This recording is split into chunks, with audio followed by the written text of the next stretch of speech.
Welcome back to the podcast, Kate, Guy and Tex. Apologies for the delay in recording, half an hour late. Australian internet, Telstra, I don't know who's to blame, but we're here now.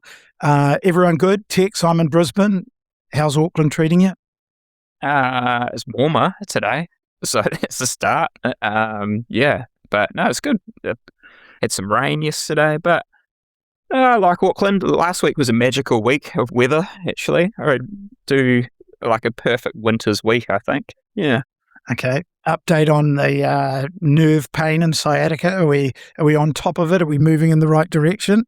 Mate, I'm a new man. Nothing 2 trips to the chiro, physio or a massage every single week. Can't keep on top of. Evan, is this how you communicate with your athletes when you do Yes.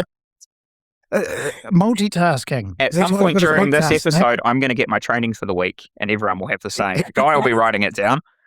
So that's just what we're doing. Down. Yeah. Yeah. At this point in time, as we record on a Monday evening, Tex only has a swim in his program so that I can ask him how he's feeling and we can maybe do a bit of a debrief on what we're going to do for next week. When are we going to bring the sauna sessions back in? You know, is there a bit of strength in his future? How's the sciatica? What's Georgia up to? What's for dinner? Got rid of the dog. Babysitting a dog, not good for his sleep. He's found out last week he's a light sleeper. So babies and dogs are off the agenda until after Kona. Other than that, we covered all the bases? Yeah. Sad to see the little doggy go, though. Ollie. You're talking to 2 cat lovers here. He's essentially a flash cat, like, honestly. He's a flash cat. Yeah. Tiny. Yeah, I'll take Team, still obviously riding the wave of euphoria from being named Coach of the Year, Guy, and also picking up the pieces for your wife, who is still 12th best known triathlete in WA. So a good or a bad week, Guy? How have you been? I do often tell Kate, I just carry this relationship, honestly. I'm going to get hit with something when I get home. He's in another house right now.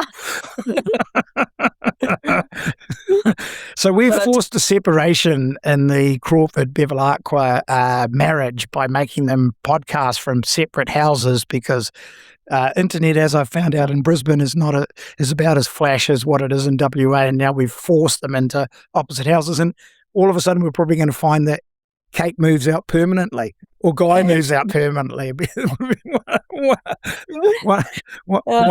one of the two. Kate, actually, how are you this week? Well, I went away for the weekend, actually. So Guy stayed in Perth and he was doing the junior, Coach of the Year, the junior induction, Triathlon West Australia induction days over the weekend. So he helped out with that. I drove 5 hours to the north and went to Geraldton and commentated at Backroads Gravel, which had 1,500 participants. Wow. Yeah, and it was our state championships for gravel riding. So they had like a kids fought like a 20K, a 65K, 100K and a 100 miler. So it was a massive weekend, yes. Do either of you two gravel? Kate, do you gravel ride? Not yet, but I'm thinking I might want to try. Oh, yes, because I'm an indoor trainer. Yeah. You just sprinkle some shingle in front of the front wheel. Ooh. I will just stand there with some orange dirt every now and then right on my face. Throw it in front of the fan. Ooh. Yeah. Rough out there. Guy, anything other than road riding for you? Yeah. I've had experiences with Kate, and there's a bit of a story, but maybe I won't get into it too much. I'll give you the 20-second snippet. Kate and I have tried different styles of different bike riding. We both own mountain bikes in Boise, Idaho, and we went out for a trail. I was like, I'm going to take her on this great ride. It's beautiful. Went up to Bogus, and we're descending Bogus, the ski field in Bogus. Yep. Coming down, and I went through this little river. It was probably but it had a little in and out, and you have to carry momentum through it. And I went through the book, and I thought, oh no, this is maybe a little too technical. And I looked back, and she just put her front wheel into it, and obviously panicked, and then pricked the brakes, and her bike just goes, ooh. boom. And then she fell, and because we're on the side of a ski field, she falls into this cold water. It's about 4 degrees.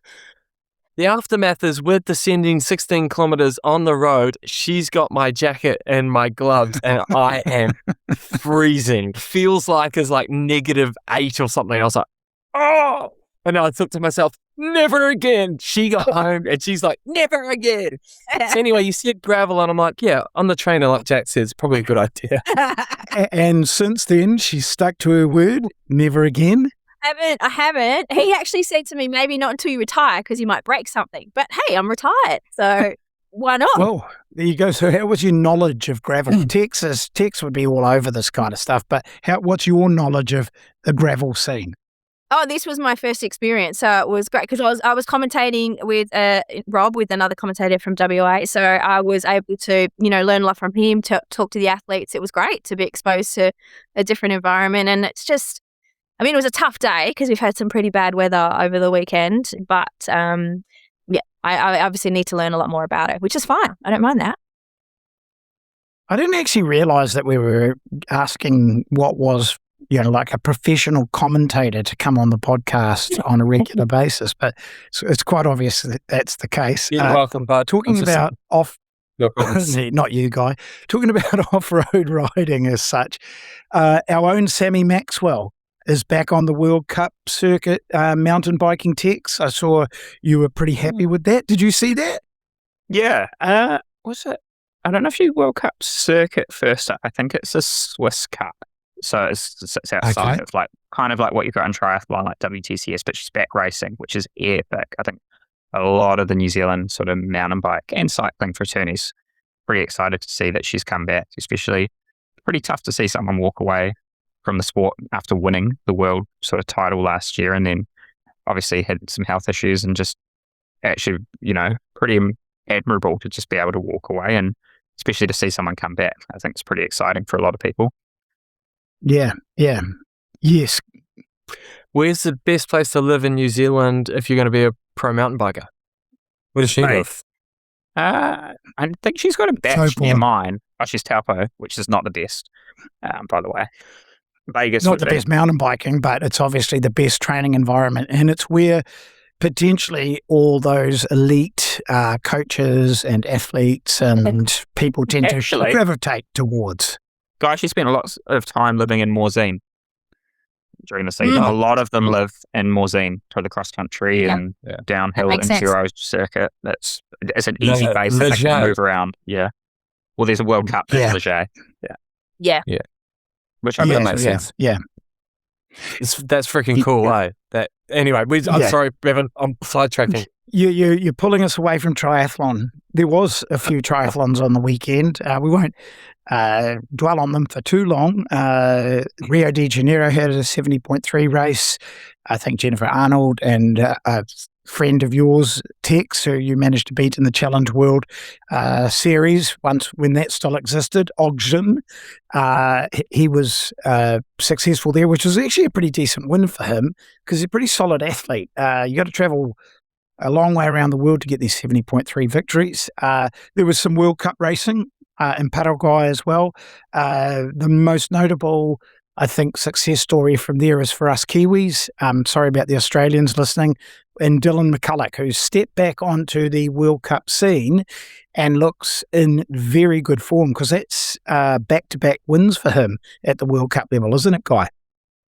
No, he didn't win last year. Yep. And second. Yeah, sorry. Second. Yeah. Is that his third week of racing in a row? But maybe it's not. Maybe he had a weekend off in between. I think he had a weekend off. There's a lot of racing and momentum building. Travel. So, yeah. Well, he was Rio to Paraguay. Probably not too bad, but regardless, he is very much coming to form, and so it'll be nice to see what he does in the rest of the season. My worry lies that he's come back and he's already done 3 big races in 1 month. I'm like, well, buddy, just don't break yourself, mate. Just keep looking after yourself. But I digress. If we going back to the race, 17 minutes, and at the end of that swim, he actually separated himself from the 2 guys behind, and then there was another separation to the other group behind. And I think you guys watched that highlights. He just basically sat up right for that first 500 meters of the bike, let them join back in. He sipping a cup of tea, and then and then it came down to a running race between him, Justice, and it's Toby Powers, from Australia, and then it just separated and managed to get away at the end. And he made it look actually pretty convincing in the end. What was interesting, I looked through the first 3 results and I was like, oh, they ran 30 mid, 31 minutes. And I was like, oh, run times were slow. But then that next group down were like, there was a 29 flat, 29.17, 29.18, like loads of, not loads, but quite a few guys running that. And it just goes to show, and this is the 3rd time in the 3rd week in a row, sending it early seems to be winning the races, regardless of how fast a runner you are at the moment. Within reason, obviously the Matt Houses can run pretty damn well. So and swimmers fast, but 17 minutes out of the water. What is that per 100? Come on, mathematicians amongst us. 102s or something like that. Faster than any of us are swimming currently, I can tell you that.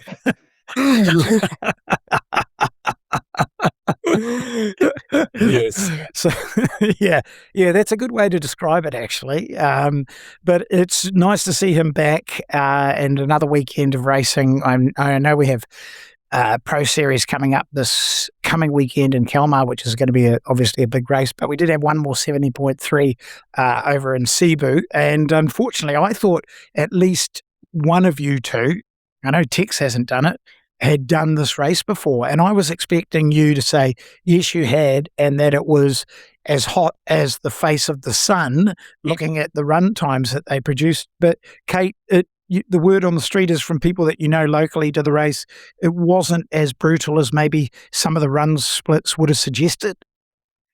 I mean, it's always easy to talk about a race but not actually be in the conditions and know what's going on. We've raced in the Philippines before. No matter, even if it's cooler, it's still hot. It's still. And how many of those athletes had been in hot environments? I know Natalie won, and we were looking at her run time, and she ran a 1:27, and we know she's capable of low 1:20s. But where did she come from? Well, she's been racing in Europe, so she has obviously been in the heat, but it's humid, so that can. Even though if the temperature's not as high, you can still have that high humidity, and that affects people differently. And I do know it was windy. It was actually a lot windier than it normally is for that race. Yes. Yeah. Well, Henry Schoeman flies 1 million miles to get to this race. Not a guy who thought I would have a little bit more success at the middle distance, maybe not so much with the inclusion of Race Ranger, but certainly with his swim and what was his short course prowess as a runner. But he hasn't really transferred that to middle distance racing, especially on the run, and he's been up and down over the last couple of years. But in leading wire to wire, the field was solid, but not spectacular. But he won this race last year, so he was pretty keen to get back there and win it again. But when you look at the run split times between Henry and Natalie Van Covert and Tex, not a lot of time between them, was there? Yeah, and Kate actually put it very rightly. Like, without being there, we have no idea how hot or windy or anything it was. I was very surprised because I saw obviously the men's results popped up first, and I'm like, man, that is slow. But like, as you say, in the past, you just hear the war stories of people just like reaching for any form of liquid, like they'd drink from a puddle if they found it just to cool down, and, they'd suck the saliva right out of some man's mouth, This was part of the 80s. But yeah, when I saw the women plots around, I was like, oh, it's only a minute difference. I was like, I wonder if overbiked or, what actually transgressed, and it's purely only speculation, and you can only race what's in front of you. Henry might have just done enough to win. He was 5 minutes up the road. It's pretty hard to get motivated in the heat. Swim times are really slow too. Even for a hot non-wetsuit swim, you'll see them swim, quicker in other conditions. But when you've got like Natalie swimming 33 mid, but some of the slower pro ladies, I know they're not great swimmers, but 50 minutes or 50 minutes, 40 minutes. There's something like this. There's other conditions. That Kate's looking at that every time she mentions those slower female times, going, a year too early. Retirement happened a year too early. I'm not. No, I'm quite happy with my decision. Yeah. She's an indoor gravel racer now. So Let's start our own new series. You just wait. yeah. Indoor You'll win, I'm sure. Yeah, you'll win, I'm sure. Okay, fair enough. Well, that brings me to an interesting point. You guys have raced all through Asia. Tex is about to, in a couple of months' time, head off to Kona. And we've all got probably some varying experiences of racing in the heat. Whether we like it or not, whether we're built for it or not, and then what do we do as athletes ourselves? And then what do we do as coaches to prepare the athletes that we coach for these hot races? Because like you say, looking on the outside looking in, it may not have been horrific in Cebu. I mean, I remember when we were in Gunsan, it wasn't the hottest day in the world, but if the wind's not blowing in the right direction, you can find even, high 20 degrees to be sort of unbearable as well. So, I mean, firstly, Kate, I'll ask you, did you like hot races? I still like hot races. I like hot races. I like hot races even more as I've got older. Like right now, there is no cold racing in my future ever, unfortunately. Like I much prefer the heat. And and it was interesting because we would go to hot races and Guy and I would respond differently. But then we'd go to altitude. He was awesome at altitude. I suffered racing at altitude. But hot races, give it to me please make it as hot as possible. I prefer that. Okay. Tex? Yes. What would you like to know? Well, I know. Yeah. Tell the listeners. Do you concur with Kate's thoughts on racing in the heat? I don't mind a spot of rain. I think it's a colder, sort of more Auckland-ish weather sort of system or forecast. I actually don't perform badly in the heat. Like both my performances in Taiwan have definitely not been correct. Like I can do it. And I raced in China, and that was pretty hot as well. And Gunsan I was sunburnt for like 2 weeks after that, so I presume that was quite hot. No one really truly enjoys getting too hot, do they? You're never out there like, man, I'm too hot. You can be good at it, but you don't have to enjoy it. Yeah, true. I don't concur. I think it was Cam Brown that used to say it's just a matter of how fit you are. If you get super, super fit, you can deal with any sort of climate. And I wouldn't necessarily agree with that, as we've seen many spectacular failings occur in the heat with people being super fit, but just a bit too aggressive with their strategies. Guy, a lover of hot races? That would be a negative, Bevan. That would be a firm negative. And it's not like I haven't tried, because I've tried and then first you fail, second time you try, third time you succeed. No, not even after the third time, fifth, sixth, seventh, a dozen times, 20 times later, 25. And 2 decades later, still battling, but still not succeeding. So no, I would say my heat races have not been stellar. Okay. I do believe that going into events, welcoming it or being at peace with heat rather than being nervous or anxious about it actually does help. So, I mean, certainly you've got to do some work to become perceptually aware of what heat and exercising or going at race intensity in a hot climate feels like before you get to the race, or it'll be a very big shock to the system. And I also think that people going in there highly anxious about what heat is going to feel like, it doesn't help either. But Kate, from a personal perspective, did you rely on the fact that you believed in that you were going to be good in the heat and that you enjoyed those hot environments, or did you couple that with some heat preparation work as well? Because I know a few people can go to hot climates with not a lot of heat prep under their belt and they're fine. But what did you do as an athlete? I would always do some heat. There would always be some heat prep involved before the races. So for us, obviously for quite a bit of time we were living in Boise, so we were pretty much doing summer 12 months of the year, so we did have that. But if we knew we were going to a climate that had more humidity, we would use sauna protocols. Or if I was at home, I would turn the dryer on in the room while I was riding my bike. So there would be always, if I could, the preference was to specifically prepare for that environment. Yeah, okay.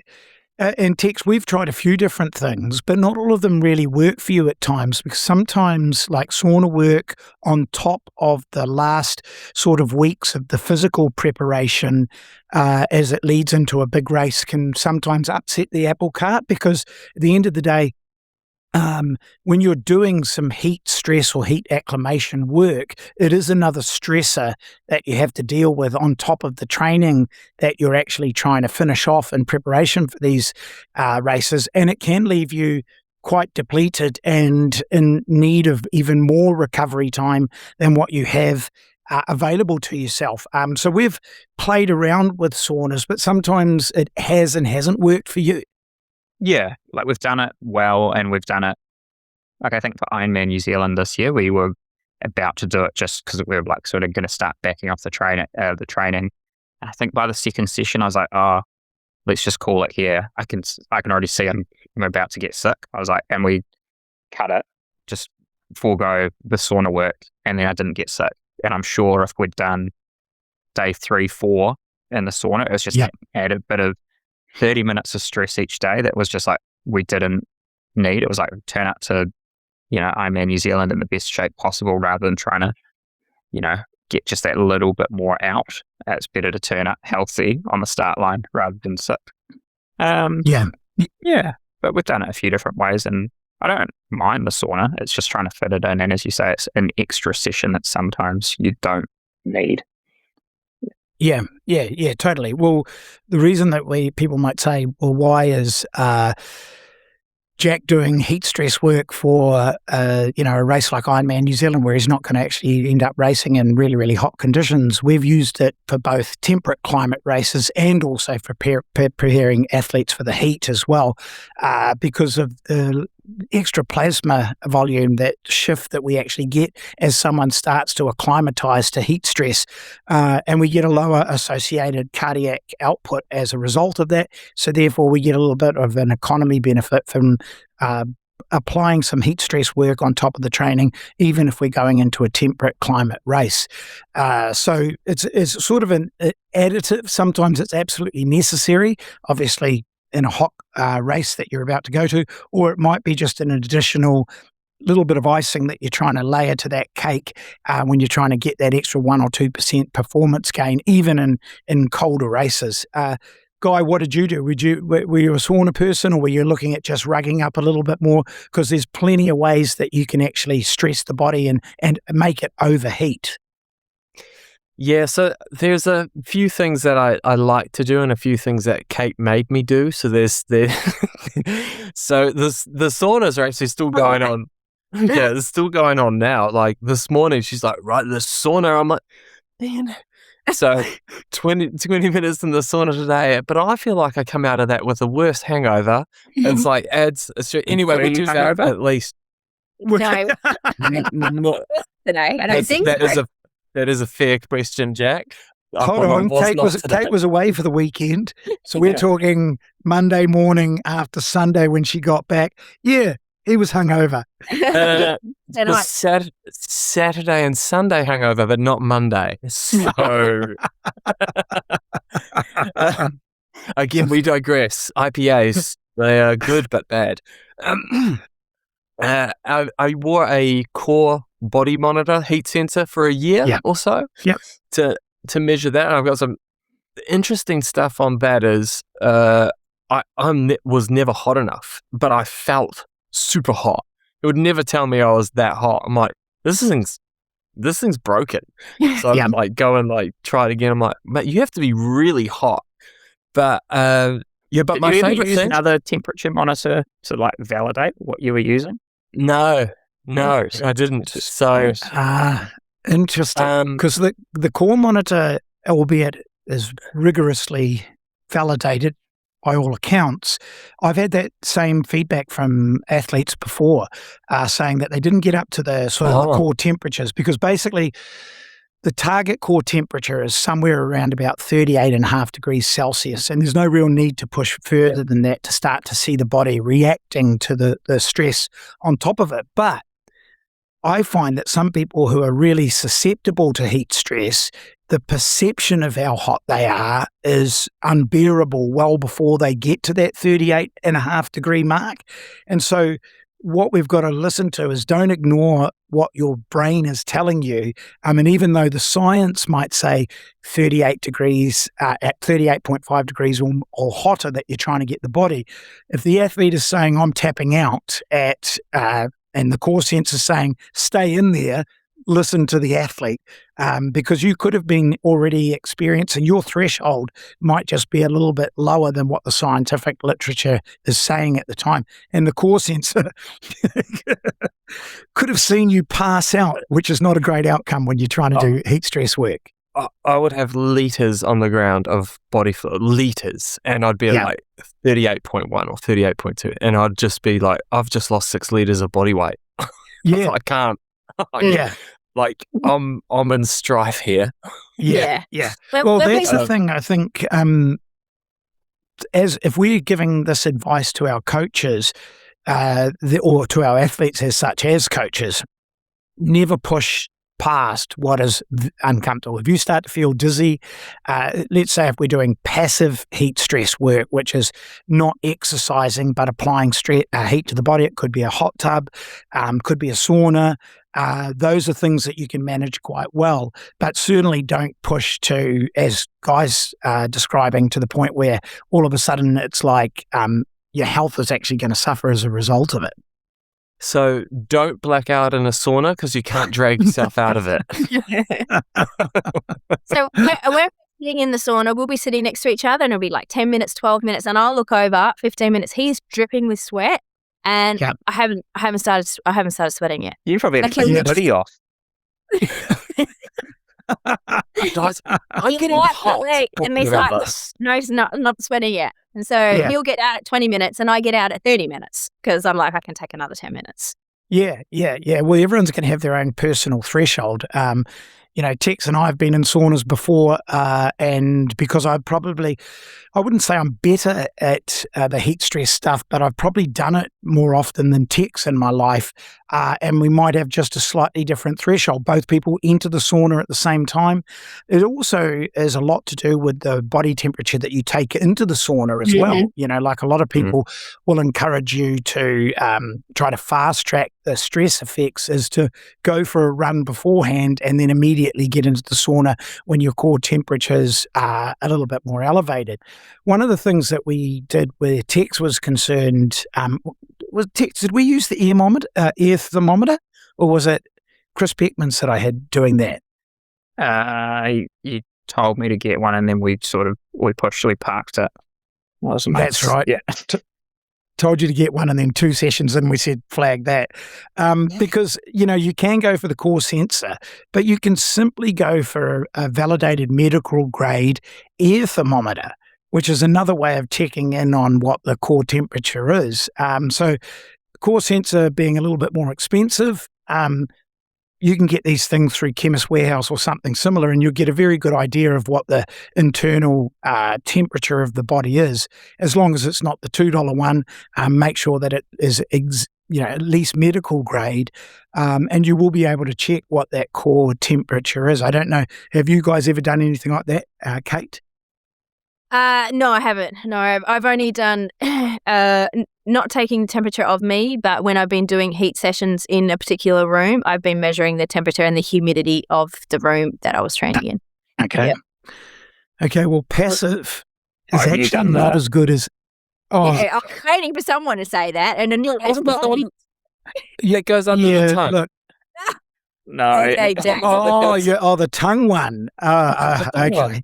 Yeah, for those people that aren't seeing the video at the moment, Guy's pointing towards his mouth.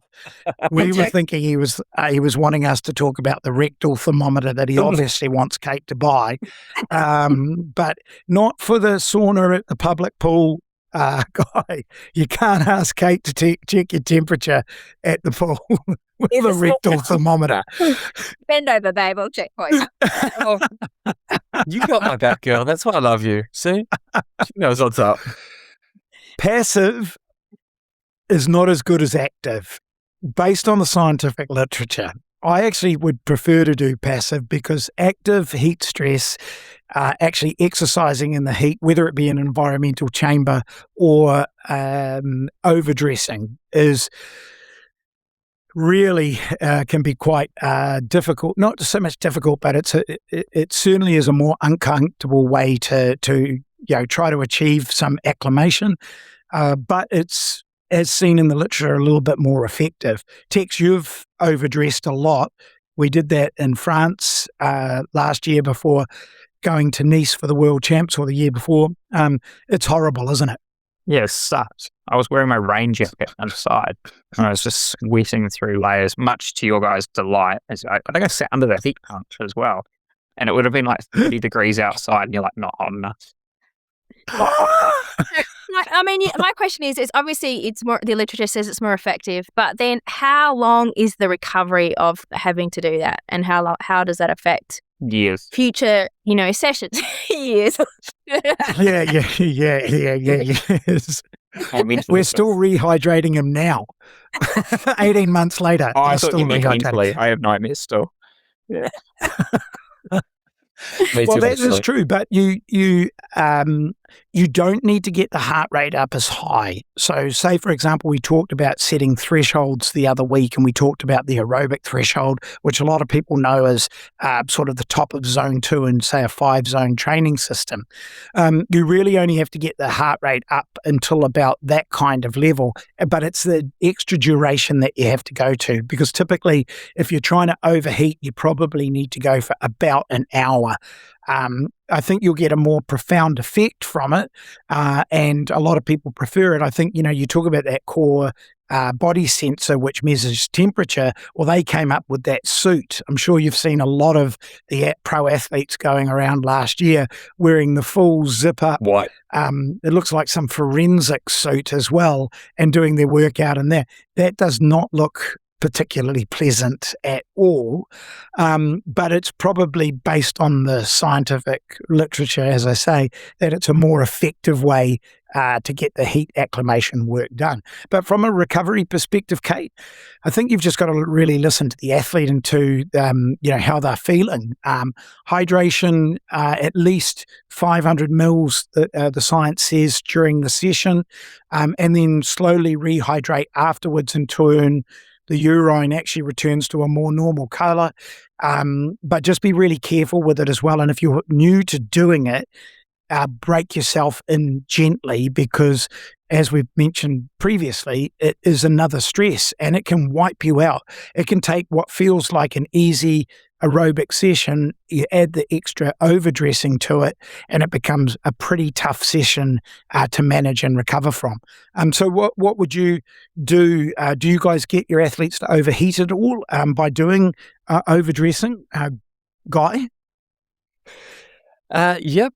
I've actually, I'm not going to say it's like full science. It is more RPE related. So if they don't have a few of the guys I coach have core sensors, a few of them have rooms that they can use in their houses, but a lot of times it's not readily available to them, so they have to outsource, and their only option is to wear clothes, use a sauna, and sometimes even using a sauna is a pain in the ass. Yep. Look, if it was a budget-friendly world, I'd be like, hey man, just go 12 days early to wherever you're racing that's hot and hang out there, and then sweet as, you'll be good. Okay. But it's often not budget-friendly, so we try to get some stresses where possible, and that's wearing clothes. In the middle of winter here, I find it quite challenging. But if they've got use of treadmills, then we might do a treadmill session. Yeah, I would say that it's not typically based on 1 hour of exercise. It could be any duration of heat, no fan. Cycling's a bit easier indoors. We can wear clothes and no fan, dryer if it's in the room. Yeah, that would be pretty much the extent of it, and then we'll just manage that a little bit each week for a period of time, and if they respond well to it, we keep going. If they're like, I'm not doing this, I want to I'm like, okay, well, in that case, let's take it out. Yeah, get a bank loan, rechange your flights, get there 12 days in advance of the race. Some of them can, but it's not always. It's triathlon. It's a wealthy sport. Very expensive. Yeah. Okay, Tex, what do you think we should do going into Kona based on your preference?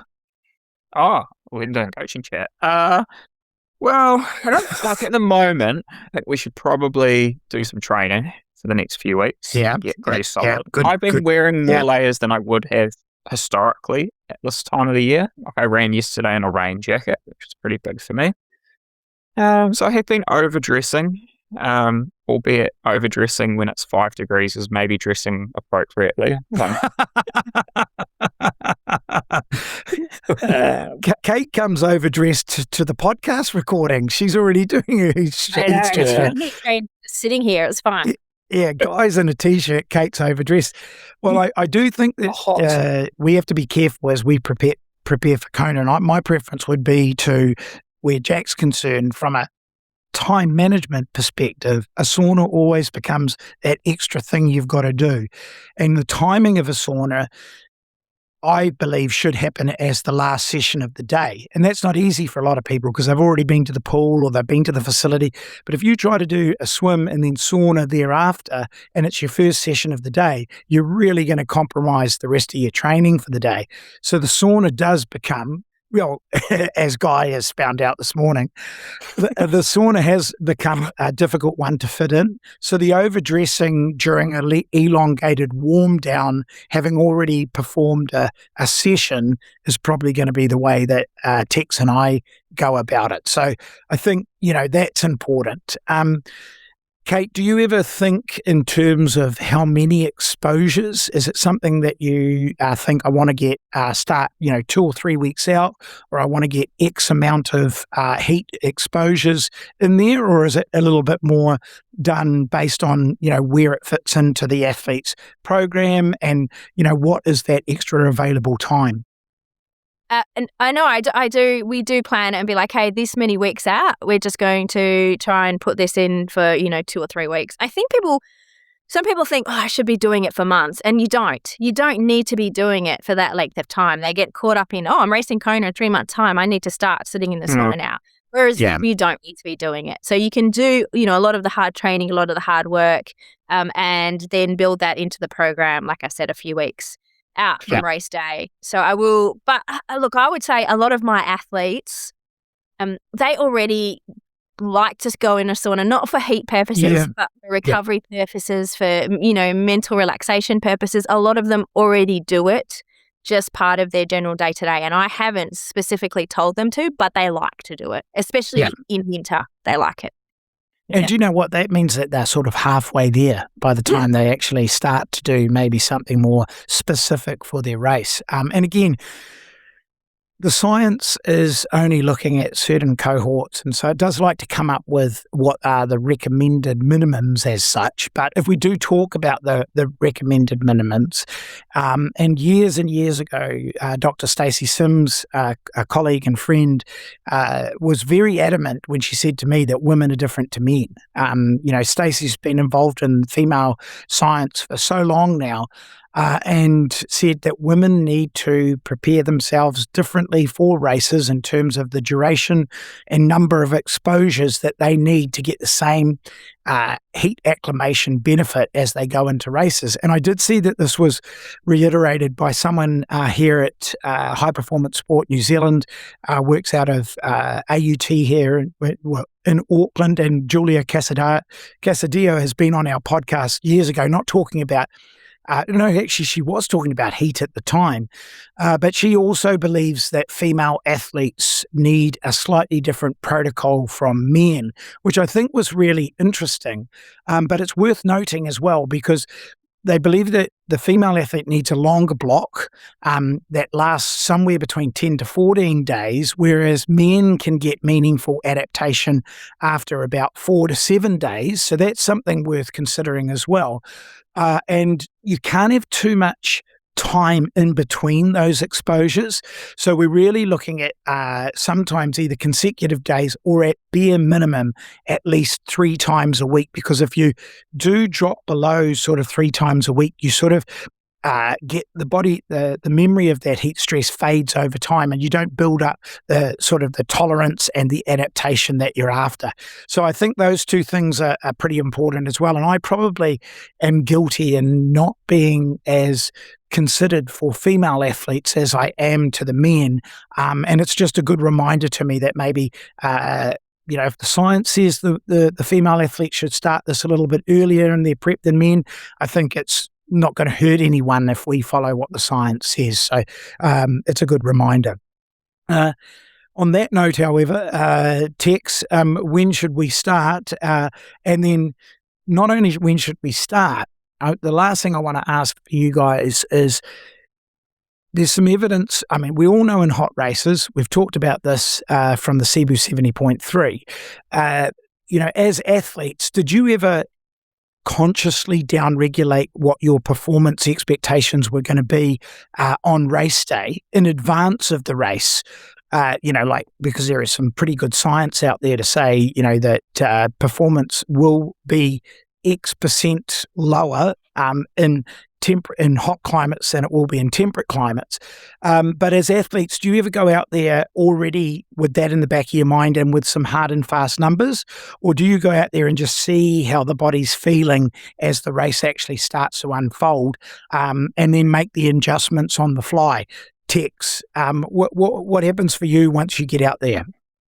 I know. I mean, the most obvious one for me is like when I've raced Taiwan a couple of times is like it's pretty hot and humid, and that's like I realized quite quickly on the bike that the easiest way is to like just pop the visor open and let the air flow, like take the aero penalty and try and take the cooling. And that's like the amount of people I caught in the back end of the bikes because they're just blown, and you just manage expectations around power. It's like if you're going fast, you're going fast, and if you've got heart rate on, that's probably an easier way to monitor it and just sort of, it's not anchoring yourself to like a power target or anything at that point. It's just trying to move efficiently. And then when I run first time there, it was like you're going hard, but you're sort of managing it like you've kind of almost marathon pace, you're just pegging it back.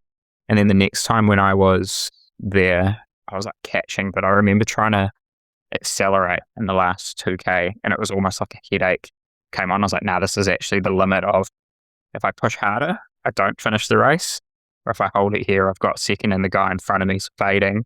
Is he going to fade enough? And like it's trying to find right on that sweet spot, I think, in the heat of like, where is it tolerable that I can keep going? Because your body feels fine, but it's just like that next moment where it just moves into your head and you're like, oh yeah, this could be quite catastrophic if I push for a K at this. Yeah. Yeah. So it's not like physically it's a muscle issue. It's more of that the heat tolerance receptors in the brain are saying, this is the ceiling. You go past this and I'm going to slow you down. Yeah, it's going to be quite quickly. Yeah, definitely. Kate, what about you? From a coaching perspective, is there advice to the athletes in advance of these races that, don't expect to see your cool condition power or pace numbers when you get out there in the race? So I'm going to bring up, you'll probably remember this, Bevan, that one of the hottest races we've done was Ironman Malaysia. I would say, Guy, do you agree? One off, yes. One off is pretty hot, Ironman Malaysia. And I remember watching Jocelyn McCauley do Ironman Malaysia. Oh, and she was brilliant at the race by like 30 minutes. Oh, don't. You're doing this on purpose. You are doing this on purpose. Nothing to do with the coach. And we're like, oh, she's got a massive lead. Like, she can just slow down, nice and controlled. She ends up in hospital because she just wanted to, and she's an athlete. She's a competitor. It doesn't matter, go hard all the time. But continued to try and push herself. And it ended very badly.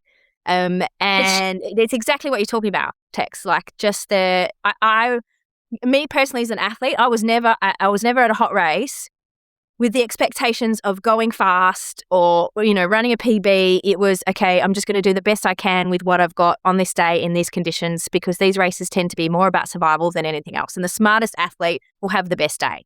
So you just have to be smart about it. And that was every time in the heat. And a lot of the times I wasn't the fastest, but I was just able to deal with it better. And I passed that exact same information on to my athletes. Yeah. Thank you for that, Kate. A very welcomed, painful memory, because I was coaching Jocelyn. I know. And we'd just come off the back of what was an incredibly disappointing Kona, because she was in incredible shape and got ill leading into the event.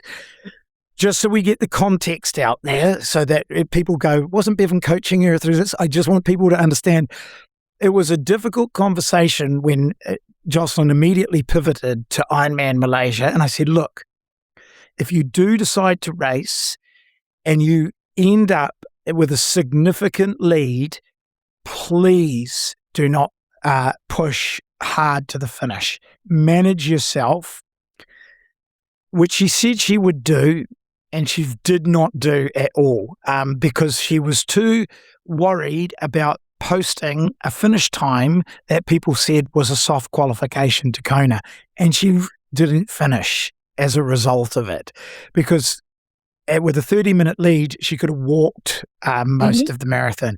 So Jocelyn's stubbornness, and she'll appreciate, that it was certainly the problem here, didn't listen to the signals that her brain were giving. And she had a history a little bit like Sarah Gross from a few years ago, where she'd capitulated in hot races before. So you have to listen to what Tex was talking about. There will be a clear sign, and generally the heart rate is the way to go in this case. Forget your previous power and pace numbers.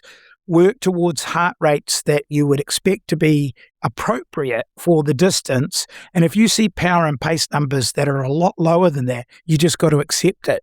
And what Jocelyn did, she didn't accept that, and she tried to get back up to the pace and power numbers that she thought would produce a split that she would be proud of, and she paid the ultimate cost. Didn't get the Kona slot, didn't even finish as such.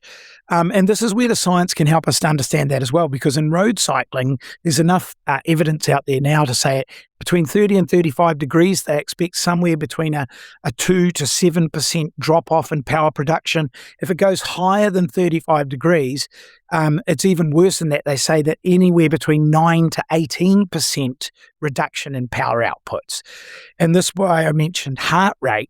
There was a study out of AUT where Julia Casadio was based as well, by Ed Maunder. I think Dan Plews was involved in the study as well. And what they did find in hot climates was that the heart rate that represented, let's say, aerobic threshold, the top of zone 2, and lactate threshold, or FTP as such, didn't change in hot conditions, but the power that you could produce at those thresholds is what changed. So what that means for us is a lot of people race Ironman are in and around the top of zone 2 heart rate. Well, if that stays relatively stable in the heat and in temperate climates, then stick to heart rate as a guide in these hot conditions. And if it means that you're running 15 seconds per K or more slower, you've just got to accept it. And heart rate is maybe the only metric that we can use to help govern it, outside of what Tex described, which was perception of effort and realizing there's certainly a threshold here that I can't pass. So those are some of the. You've just brought back such a bad memory. I had to go through all of that to explain myself. Thanks, Kate. Awesome. Well, it's right on topic, because exactly what I've been talking about. So yeah, no, well done. Yeah, I maybe had tried to purge myself of that memory. And Guy, what happens to you in those hot races? Do you just think maybe I'm not just born for this? Well, I do think that, but there's a couple of things. So yes to everything you've just said. So when I go into a hot race, I expect a performance drop. I broadly say 10%, but I sort of know my numbers. If I'm whatever, so if that's 300 in a cold climate, I'm like, you're going to be pushing 260 and it's going to hurt. But I think the real reason that I have not performed that well in the heat, there's been the odd race that's been okay, but is my competitive nature. So there's my biggest downfall. If I paced myself and looked after myself... Weren't you Jocelyn's training partner? Yeah. So it's totally true though. So in my head, like even hot climates, usually maybe there's an Uber swimmer off the front, but I'm out in the lead group. You lose that lead group and you're detached at 12 meters because all my races were 12 meters.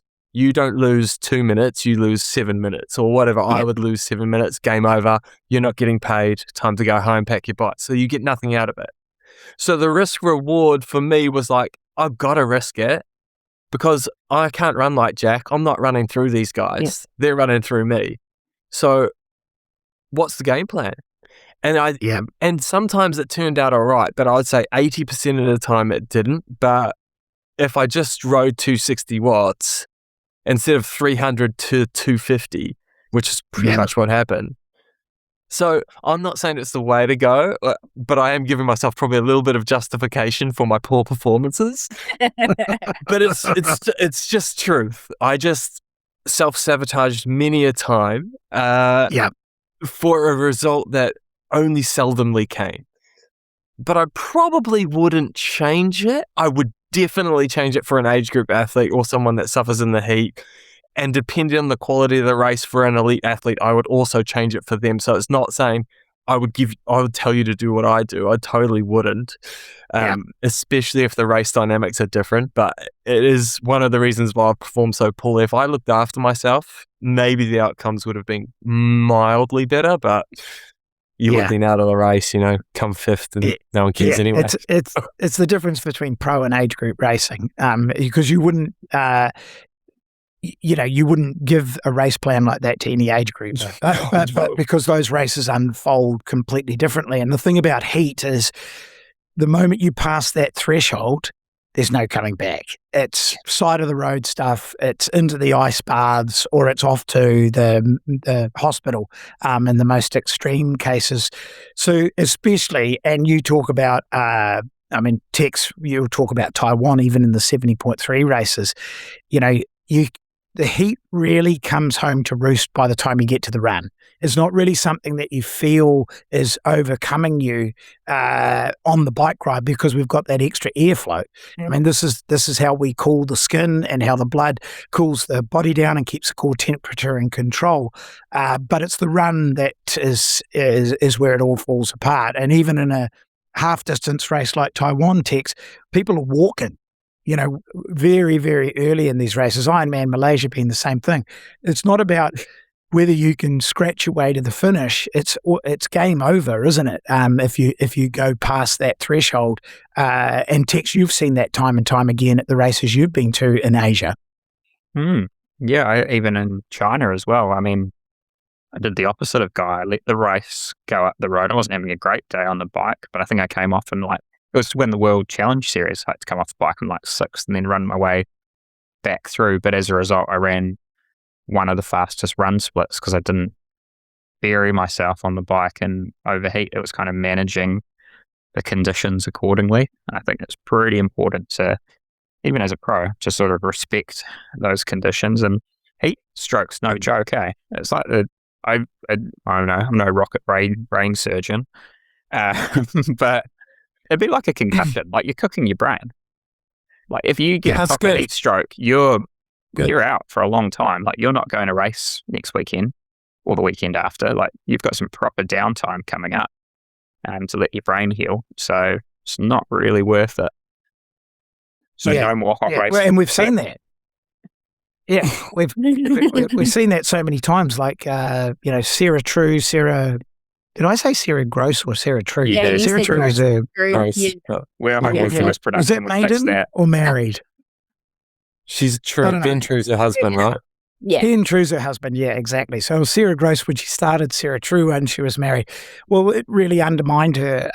She managed to get one last Ironman out and I think that was more recent times, but her ability to, as the brain does, it goes into a protective mode. So the next time, your tolerance to heat is even lower as a result of it, because it doesn't want to let you go there again. So whilst we can do heat stress to gradually improve that tolerance, if you get some form of overheating, severe overheating, then the body goes in the opposite direction and it says, well, I'm not going to let us get anywhere there, so I'm going to push that even lower. And we saw that in a number of races.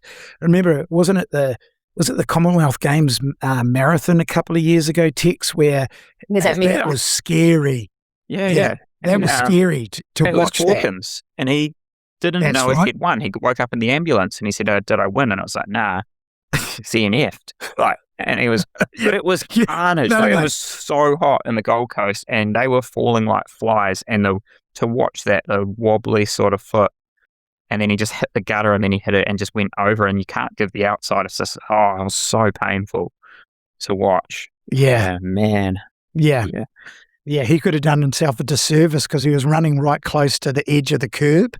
Yeah. And I think everyone was thinking if he falls over and cracks his head on the curb, we're not just dealing with heat stress here, we're dealing with probably a death. So, and that was, again, I think as Guy mentioned, the motivation to just push that little bit further. And where heat's concerned, it's slow to catch up. Once we've gone past that threshold, maybe perceptually we don't actually know we've breached that wall. And then once we have, you can slow down and walk, you can do whatever you like, but you're not going to get back up to running pretty quick after that. And even then you may not get back to running at all. So certainly something to be mindful of. Guy? Is it an entire another podcast to talk about the use of sodium and reducing heat stress, or is it too much? Reducing heat stress in the sense that... Does it or doesn't it? If you load, don't load? No, the only thing that Tex and I think of, we might have touched on this, we do a preload with sodium, but not to retain more sodium, but to retain more fluid overall. So maybe his hydration status gives him greater initial ability to deal with the hot temperatures as such. But from a direct relationship with sodium improving the body's ability to regulate its heat, the only way it does that is because it holds on to more water in the body and therefore we're hyperhydrated at the beginning of it. But I don't know. I think we might have talked about this in the past. The jury is distinctly out as to the need for sodium loading or even the intake of sodium across an event. And I think we all have our differing opinions on that. But, I like the way you're thinking, Guy. At Coach of the Year, you're always thinking of more things that we can actually talk about. Oh, yeah, we could get our rabbit warren of sodium loading, precision hydration testing, and that number that you get off the electrodes, and then you do your body weight and you work out there's all sorts of things. You guys not there for that episode? Was that me and Tex? Did we do that one recently, Tex? I can't remember. Bad net. I'm sure we've talked sodium recently. Bad net. Maybe Yeah. And the problem being is that most everyone's got a hydration and electrolyte sponsor, and I don't want to be the person sitting in the corner going, not sure the science backs that up, but I will be the person in the corner saying, science does not back that up at all. Like I say, long, may everyone continue to preface this for the audience, though. I have never seen Devin, and I've been with him for nearly 10 years, have a glass of water in 10 years. He'll drink sparkling water like it's going out of fashion, like it's the last day on earth. Like, to the point, Hannah and I have stayed with him in Boulder, and you'll hear it because it's hot at 2 a.m. or something, and he'll wake you up as he walks to the fridge, and you hear the crack of a can, and wake the whole house up as he downs his sparkling water and then heads back to his bed. Hyperhydrated. Yeah, hyperhydrated. That's the situation. Mm. All right, team. Well, we've had some hot races over the course of this weekend, but I wouldn't expect the upcoming races to be too warm. Kalmar's got some heavy hitters on it. We talked about that the other week. That's something to certainly look forward to. And the sort of hodgepodge of races, the T100 is circling back to Vancouver.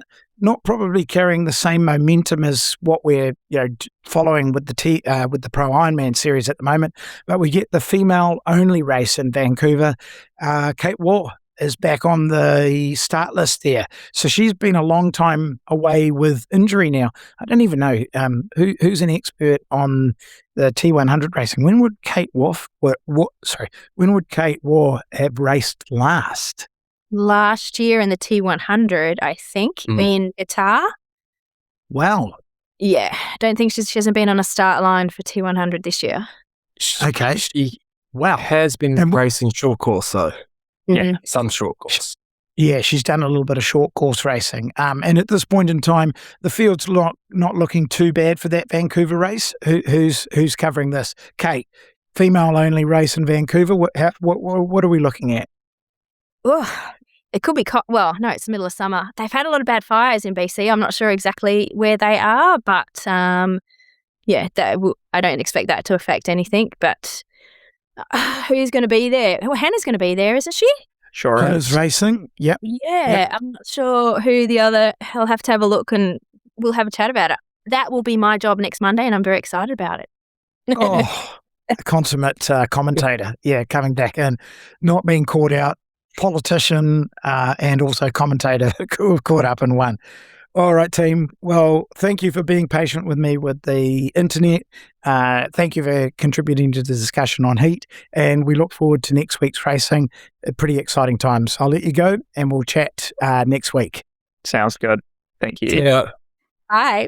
Bye.